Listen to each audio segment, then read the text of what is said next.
episode 154. Holy crap. Hey guys, sorry it's taking me so long to upload a video. It's been about like 3 months since I have done a YouTube video. And reason being, work was crazy, school was crazy, family was crazy, it was the holidays, boyfriend was crazy. But before I go ahead and go into the video, I want to tell you guys how I maintain my eyebrows. I have not gotten them waxed, threaded, or plucked in about 3 years. The last person who did my brows took way too much off the bottom and way too much off the side. So unfortunately, they do not grow back anymore. Well, they slowly are, but they're not growing back thick. They're growing back in little patches. So the more you pluck your brows from the hair follicle, the more they don't grow back. That's why they say it's good to wax your legs, it's good to wax your armpits, whatever, your mustache, because eventually the hair stops growing. So for me, I really want my eyebrows to grow back fuller and thicker to what they used to be so that I don't have to do too much to fill them in like I do now. So what I currently use is a brow razor. It looks like this, and I got this at Walmart, and I think I paid about $1 for like 3 of them. I'm not too sure, don't quote me. It's been a while. But yeah, just go to Walmart, CVS, Rite Aid, anywhere has them, Target. They're super cheap, and they usually come in packs of like 3, or you can go get all fancy with it and get one of the like $4 ones. But that's pretty much what I use, and I just use them to clean up the brows. I use them to clean up the top, the sides a little bit, and then I pull this way and usually kind of trim out the bottom or clean up the bottom. I don't do too much, especially where all the hair is thick, because I don't want to take too much off. So anyways, I don't want to keep talking and boring you guys, but check out my video though. Peace. Starting out with MAC's Studio Finish Concealer in NC20 and a flat brush, I'm going to go ahead and carve my brows out first. Usually people like to fill their brows in and then carve them out to clean up any mistakes, but I personally find doing it this way saves a lot more product. So I'm just going to go ahead and use my fingers and blend that out gently. Not too much because I still want to be able to see a guideline. Then I'm going to go ahead and take MAC's Quite Natural Paint Pot, which is actually an eyeshadow base, and I've used this in my previous tutorial. I'm going to go ahead and use an angled brush, and I'm going to dip that in, and I'm going to go and underline my brow a little bit more than midway. What I'm doing here is I'm just lining it to create more precision, and then I'm going to go ahead and fill out the whole bottom half. So you want to start over there and bring it over to the tail. And since I don't have much of a tail anymore, since I've gotten my eyebrows waxed, I really focus here, and I usually apply the most pressure at the end because I don't want the front of my brows to look too dark and too harsh. You want the beginning of the brow to fade, and you want the end of your brow to be darker.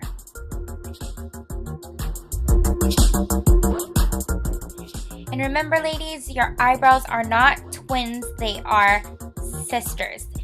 It is almost impossible to get your eyebrows to match. I know I have struggled because my left brow is actually higher than my right, and we fight, okay? We're not friends. They don't like me very much.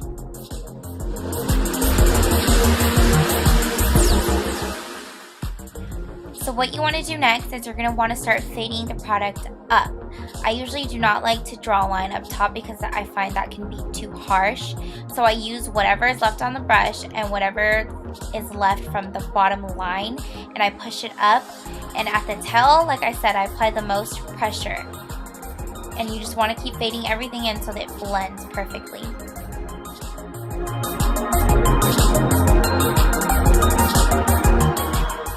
When I start to get to the front of the brow, you want to use the lightest pressure possible.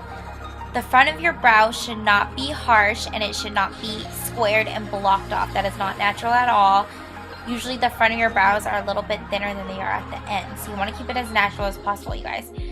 So here I'm just going to take a spoolie, and I'm just going to run it through the front in case I used way too much product, because that can happen. I always do that. It sucks, I know.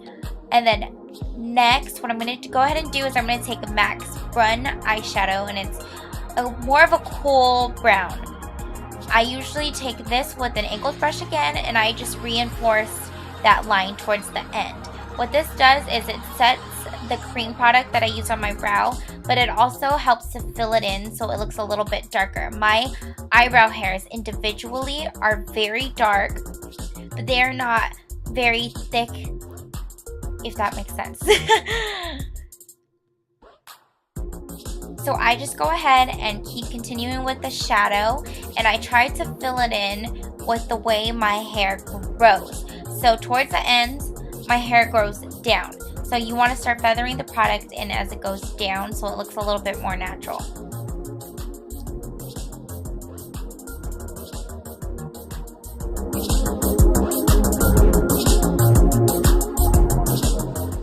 I know a lot of you think that this is probably doing too much for your eyebrows, but since I'm in the process of growing them back, things can get a little bit crazy, and to take away from the attention of the hairs growing in random places, that's what I gotta do. So here I'm just taking a Bare Minerals concealer brush and some foundation that matches my skin tone.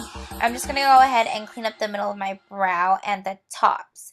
Sometimes it is easy to go overboard on the top and get things a little bit crazy. So you want to thin out the top. That's what I normally do, is carve it.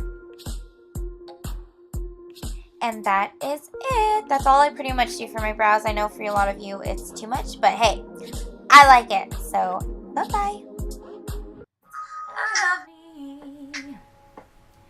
I love me enough for the both of us. That's why you trust me. I know you've been through more than most of us. So what are you so afraid of? Darling, you give, but you cannot take love.